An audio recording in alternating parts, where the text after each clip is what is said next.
ICC, the state's largest prison, is again under fire, this time from current and former employees. They are filing a lawsuit against the Corrections Corporation of America, claiming they are putting employees at risk. Karen Lair spoke with one of the plaintiffs today and has tonight's big story.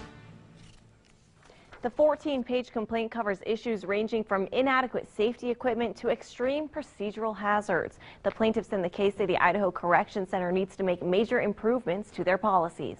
After working nearly 6.5 years at the Idaho Correction Center, former Sergeant Leonard King has joined a lawsuit against the Corrections Corporation of America. King says the facility, which houses more than 2,000 Idaho inmates, is frequently understaffed, putting employees at risk. At night, they would drop staffing down to one person in pod control, which is you're in a locked room managing the doors, and then one other person roaming the tier with up to 250, 300 inmates in each tier. One person monitoring that many people is just, you can't do that.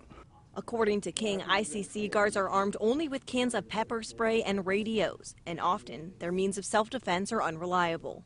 We were given empty containers and told to just fake it, point it at the inmate if there's a problem, and threaten to spray them with nothing in the container. You know, it's basically just for looks. They're real radios, but the batteries were dead on them, or the call buttons were broken. So when you actually tried to activate your radio, no signal was given. King also says the ICC's policy is to house rival gang members in the same unit. But they put Northsiders and Southsiders on the same unit, rival gang members that do not get along, instead of having them in completely different units on completely different sides of the facility. King says this led to violence among inmates, as seen in this 2012 video obtained by lawyers of inmates who later sued the prison. King says he too was assaulted 5 times. I absolutely was sent into an incentive rec yard, which was reserved for good behavior, to get an inmate who flat out told his my supervisors that he was going to attack the next person that came up and talked to him.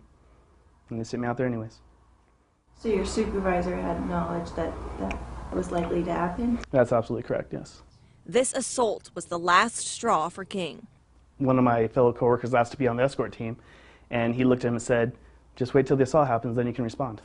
The CCA said in a statement to the Associated Press, contrary to the generalizations made in the document, CCA takes the safety of its facilities and our employees very seriously. The lawyer in the case tells me other former employees have stepped forward and are likely to join the suit. One said in an email, quote, "It was so bad that I simply left. And if these folks are still working within that facility, they are at risk." In studio, I'm Karen Lair, Today 6 on your side.